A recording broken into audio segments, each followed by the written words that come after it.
What's up, guys, and welcome back to my PAX Prime 2015 coverage. Of course, I need to start out by thanking my sponsors, Cooler Master and Gigabyte, for helping me travel all the way to Seattle, Washington to bring you guys this coverage. Now, my first video was all about the hardware, but let's face it, PAX is really all about video games for the most part, so I'm going to share with you guys some of the video games that I encountered here. Now, I can't necessarily say this is an all-encompassing example of all of the games here, but these are the ones I ran across, some of the ones I enjoyed, and some of my experiences with them. And also I'm going to throw in some randomness and maybe some cosplay and that kind of thing. So keep watching and hope you enjoy my coverage.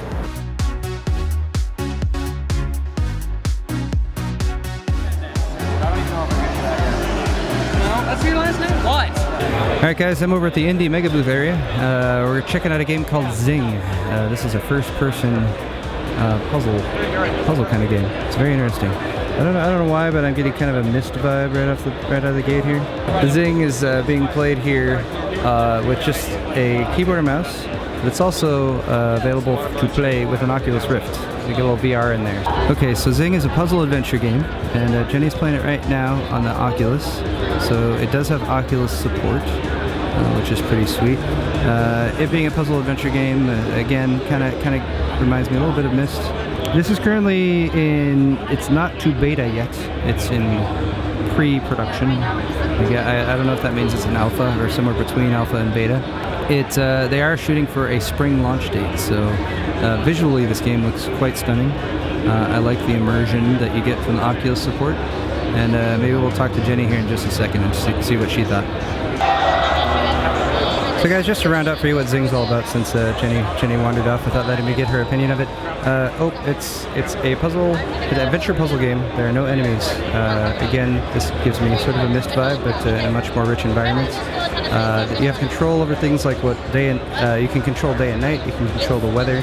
Use that to solve puzzles as you move through the world. And it's just a beautiful looking game. So we're excited to see this. And again, spring of next year is when they're planning on launching it. Guys, I'm checking out a game at the Indie Booth area called Through the Woods, and I'm talking with Dan, who's the sound designer from it. So Dan, can you give us just a high-level explanation of the game and kind of what type of game it is and what you do in the game? Yeah, so it's a psychological horror game set in a forest in Norway, where you play as a mother whose son's been kidnapped by a creature from Norse mythology and has been dragged through the forest, and your job is to try and find out, is to follow their trail and to find out why they were kidnapped, why he was kidnapped and where he's been taken as well. So lots of bright colors, very bubbly game. No, this is a suspense game. There's a sign over there that says, "So scary I wet my pants." It's practically like Candy Crush, this game. So just like Candy Crush, that's really what they're going for. But all right, so you did sound design for this game. Yep. How did you go about recording some of the audio for it? So almost all the audio for this game so far has been recorded in a forest just outside of Oslo, a forest called Sognsvann, which is a beautiful, huge forest. So all the audio has been taken for all the ambience and the trees, the leaves, all the footsteps, a little bit of wildlife, some birds, and foliage and such. Has all been taken with a small field recording kit over a couple of day camping trip in the forest there. But there's also, along the way, if you stray from the path, you can find some journals and some other kind of lore from the island, where this tells you that if you find these things, it tells you the reasons why the kid was actually taken and what the creature is that's taken the child. And also there are some rune systems and some old Norse runes you can find carved into walls and rocks, which if you translate them using you can either use Google Images to find the rune translator, or if you don't read runes. Yeah, if you don't read runes, exactly. And we also have a little translator wheel that we've designed that can also help you. That tells the story of the island itself and the people that were on the island before they disappeared, or whatever happened to them. All right, so I've already been told. Looking at if you rush through the game, it's about 3 hours, but probably several more than that if you go into more depth and read all the journals and everything. This is available on Steam, so it's available for the PC, also I believe Xbox and Mac and that sort of thing. Yeah. But none of you guys watching my channel care about that. And then finally, Dan, is it Linux as well? Linux too. No, I was saying Mac. Okay, yeah, Linux too. And then Dan, do you guys have any estimated release date?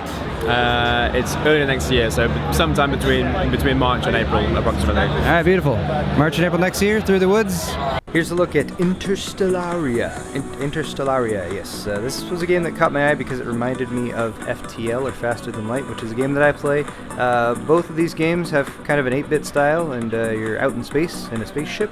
This particular game, Interstellaria, launched a little bit over a month ago on Steam, so it is available right now. It costs about $10. And in the game you command kind of a small fleet of ships, so it's not just one like in FTL. Also, the combat is a little bit different than FTL in this game. There's a little bit more RTS elements, it seemed like, not as much pausing. There's actually a small star field that you can use to maneuver your ships around, although there's lots of automated stuff in the game too, so you can kind of take your ships and tell the AI to take control of them. You can also actually go in and equip each of the crew members on the ships with different gear and weapons. And then you can also take the ships and like land them on planets in kind of a platformer style part of the game, and that's where you can go and then refuel and resupply. But the game's really all about like interstellar trade and combat with other ships and kind of expanding your might across the universe, that kind of thing. I only tried it out briefly, but it was definitely a lot of fun, so check it out. It's available on Steam right now.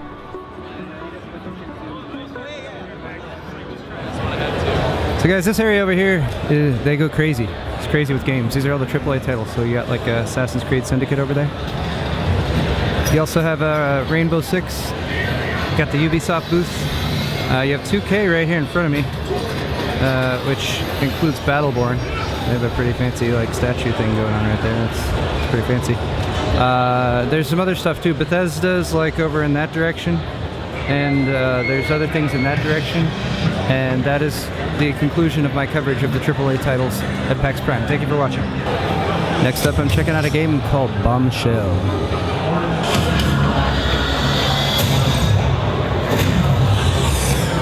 So guys, Bombshell is an action RPG. It's based on the Unreal Engine 3. It's supposed to be coming out in the fall time period, so about 3 months time. And I got a chance to play this. It was pretty badass. You play an independent mercenary named Shelly, aka Bombshell, and she's just a badass. It's an RPG, so there are leveling up elements and that kind of thing. Multiple weapons to choose from. The game has something of a forced perspective, but then we only thought it was forced perspective. Then we realized you can actually sort of adjust the camera angle, although we didn't exactly know how to do that.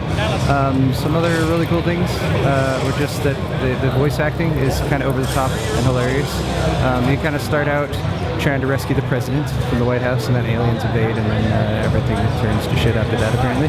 I noticed a few little details, like there's executions that you can do after you've sort of minimized an enemy's health, and she'll go up and like shove a bomb in their mouth or something. They made independent animations for all those. They're pretty cool. And then another cool thing was, for instance, I was able to jump into a turret at one point, and then just like hold down the right the right mouse button. It goes into slow-mo mode, and then you can just like level a bunch of aliens. That's pretty sweet too. Anyway guys, this is being developed by 3D Realms, and they've done some excellent work in the past, so check it out. It's going to be available on Steam, of course. It's also coming out for Xbox, Xbox One and PlayStation 4. And then we asked them about Linux support, and they said maybe in the future. But in any case, you can get it on Steam, so keep your eye out. And this one, the Curse Gaming I'm All Out of Gum Award, which means it's time to kick ass. Look guys, it's Owen. He's got a nice shirt on. Nice to meet you, Owen. Nice to meet you, Paul. Look everyone, it's Steve and Deb. Wave to the camera, Steve and Deb.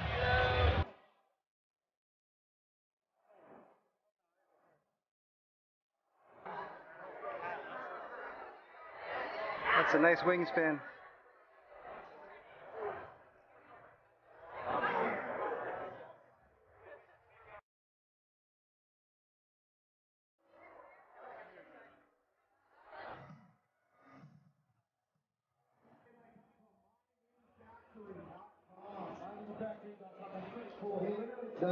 The chicken theater at 3:30. You can watch me sweat profusely. It's about 10 minutes. Are you going to be able to get there quick? Oh, Rob's got this. He's a professional. Now, there you go. All right. Woo! Nice. All right. He's rolling out. Clear the way.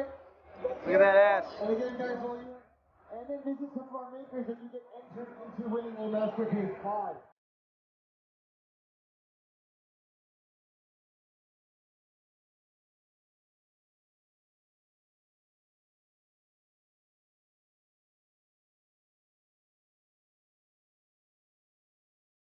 So I'll tell you guys a little bit about this. This entire Stormtrooper suit was printed on a desktop 3D printer. Something like a MakerBot or an Ultimaker or something that has a small 7-inch by 7-inch build platform.